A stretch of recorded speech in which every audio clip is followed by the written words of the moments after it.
Okay, so this is part 2 now. We're going to deal with this this Nashville tune part that Mick Taylor plays. Okay, so he's going to start the song, and this is just explain Nashville tuning in the other video, but just a quick rundown. It's just those first 4 strings are tuned up an octave, okay? And to do that, you need to get a special set of strings, a lighter gauge. Like I think this G string is like a 9 gauge.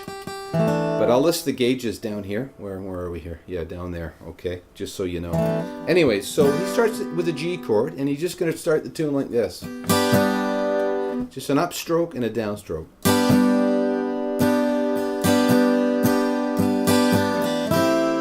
Okay, and then he goes to this, which is an A minor 7.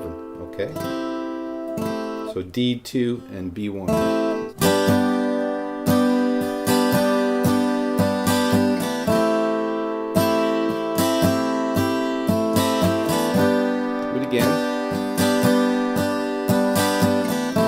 And then this lick,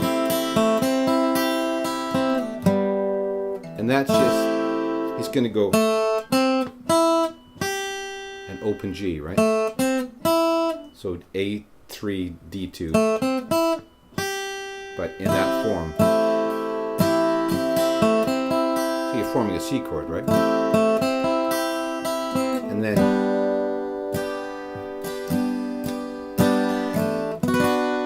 he hits this B minor, okay?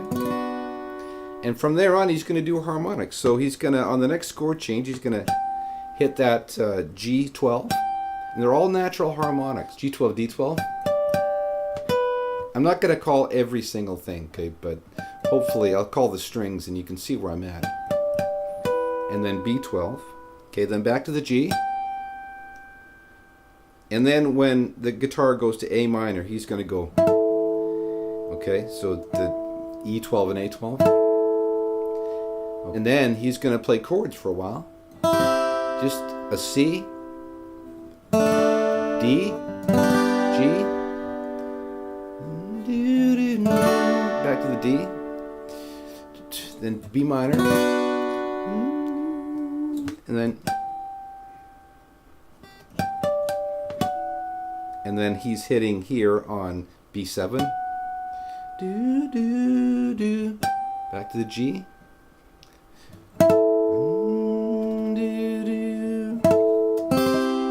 Okay, so gonna hit the C here like a bar. And then he's gonna do this really sweet lick. So from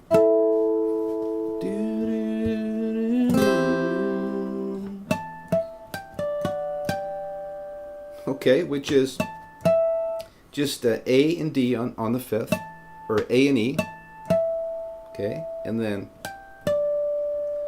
12th fret G, 12th fret D, and then 7th fret B,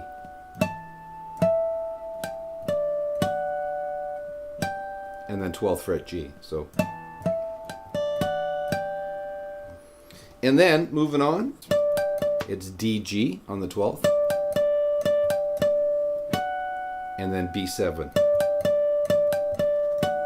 Okay, and then this to get into the chorus, right? And actually, that E12 is right when you would hit the A minor 7, okay? Because then the strumming starts. And that last one is, it's B7, D12, back to B7, and E12. It's a quick one. And some guys can do harmonics. Like it's weird. I can only really feel the harmonics with my 3rd finger.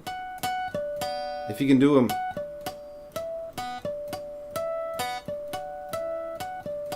you can do them with your 1st finger. It'd be way better. And I can, but it just feels better to me to do them with my 3rd finger. So.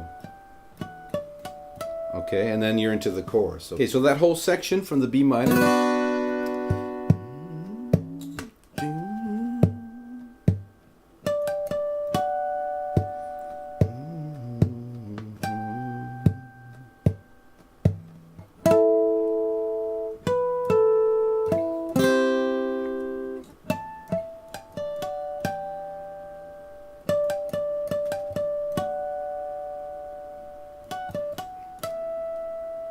And from there, he's just gonna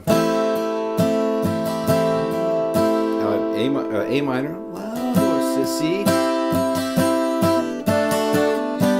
and that rhythm, right? Then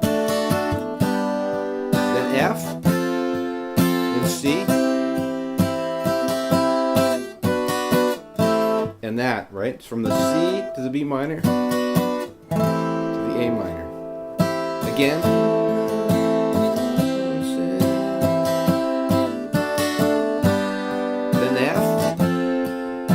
C,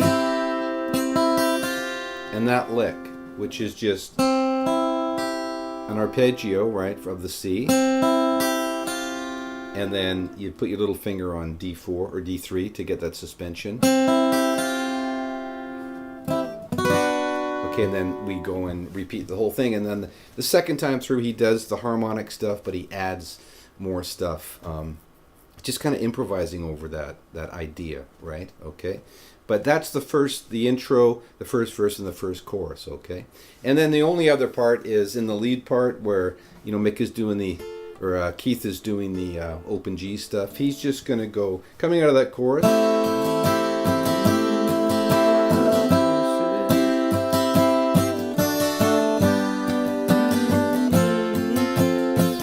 the lead solo.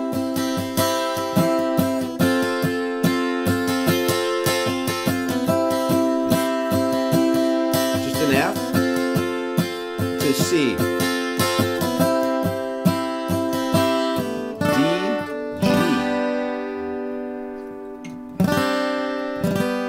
and then just a C suspended or G suspended back to the G to end it, okay? So the only other section is coming out of the chorus into the ending.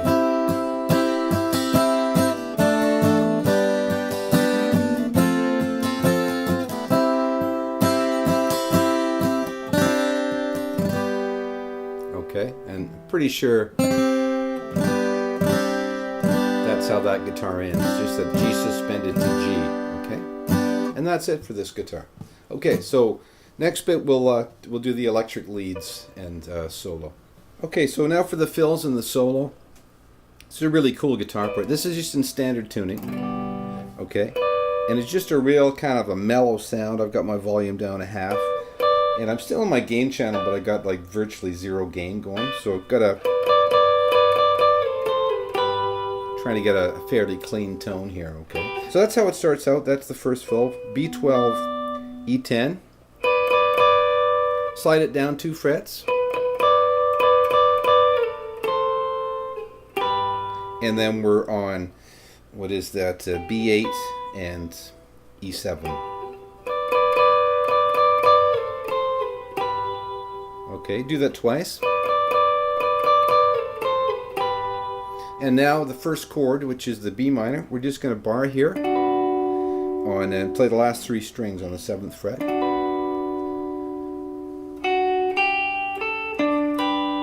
Okay, and we're gonna duplicate, double that what the 12th string does. But we're gonna add this note at the end.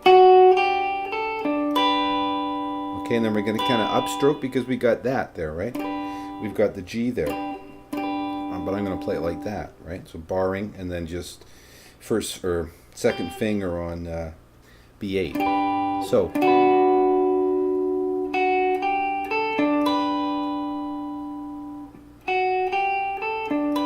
Right? And then we're going to go. So just everything bouncing off of G7. Right, just bouncing off of here. Okay. So far we've got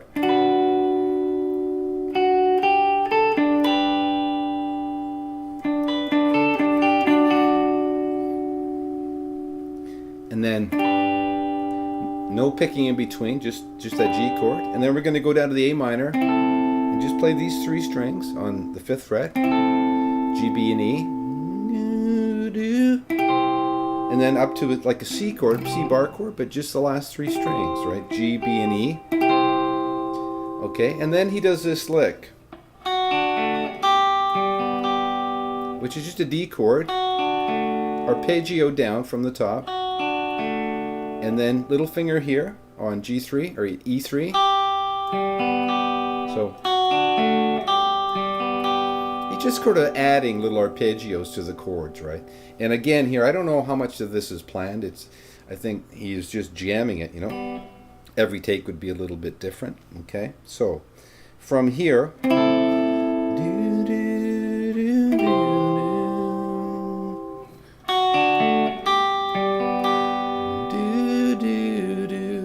and then to the D, and here he goes.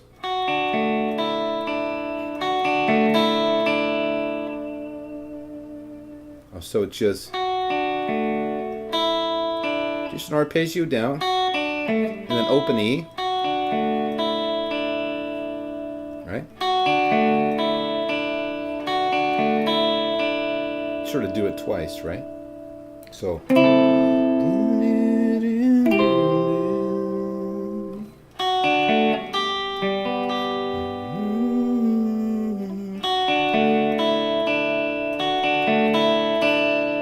And you just kind of hold that open E and the D, so you get that really nice open chord, and you just sort of add a little vibrato in there. Okay, so then now we're back up here, right? So we're, and that's now the B minor, and then here, that again, and that's actually a slight variation, but it doesn't matter. Like I think he goes. Right, but you can go, right, and then we go up again, right,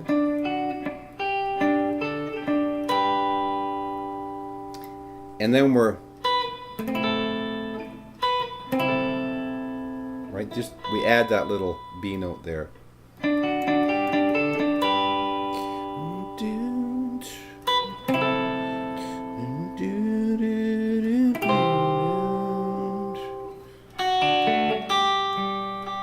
Do that lick again.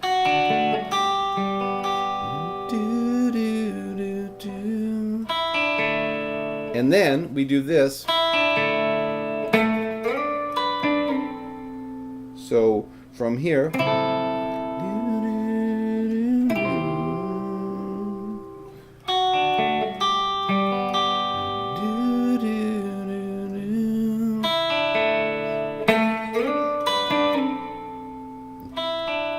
open E there, right? Down to G2, and then we're gonna slide up to G7 and hit the E string here on E7,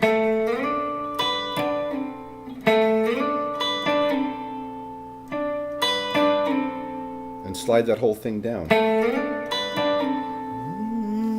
Wild, wild horses. Right? And then he goes.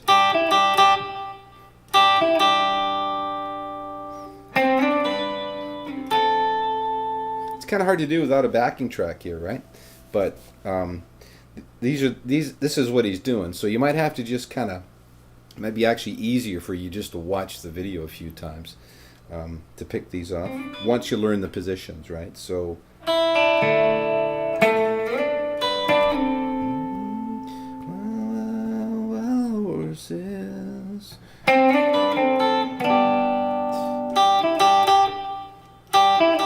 It's just those two strings, they double strap, right? And throw the E in there.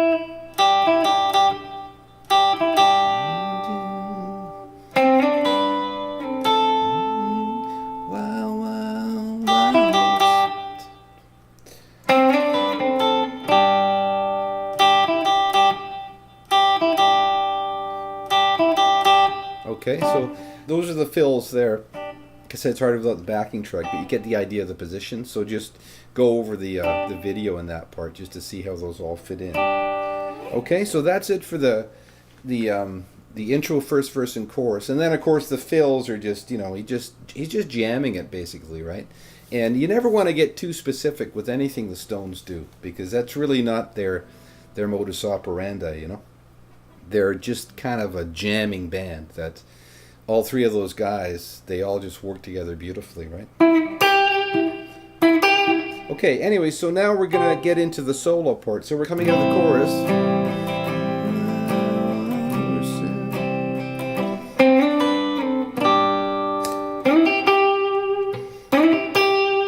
Those are the two fills leading into it. So we're here on in G, right? So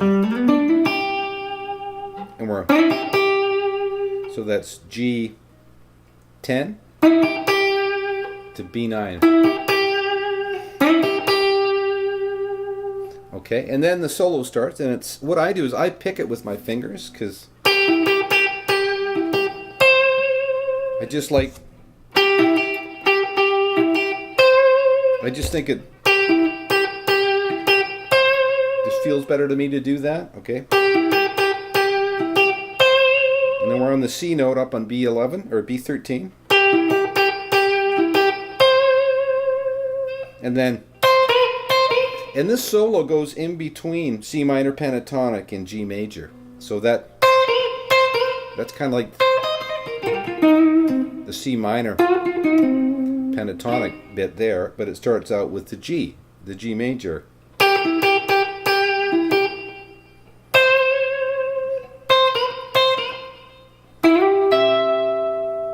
Okay, and then we're sliding from G12 to E12.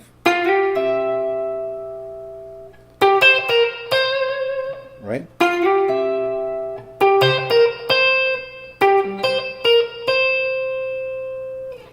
So from here,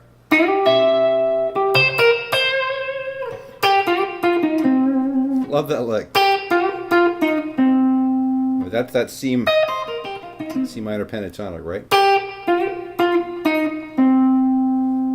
Okay, and then we're back here. Okay, and then we're going to do this, which is like an F chord, right? A D-shaped F chord. You just arpeggio with that. And then we go. Okay, so that's up here on D16 to G14, sliding down to D12. That's the last lick, right? And then, of course, the very last lick is just a, that's just on B10. Full step bend. Okay, so that whole solo coming out of those fills.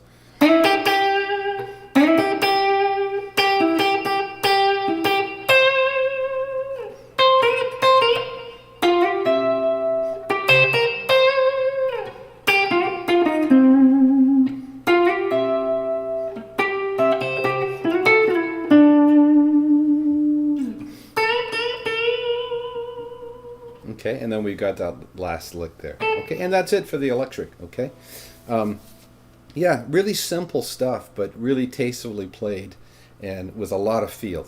So this is Keith playing the lead too, right? A lot of people will probably think it was Mick Taylor, but it isn't. It's Keith. So, anyways, yeah. I mean, there's a lot of stuff going on in the song, right? Like, and I'm sure most people are just gonna want to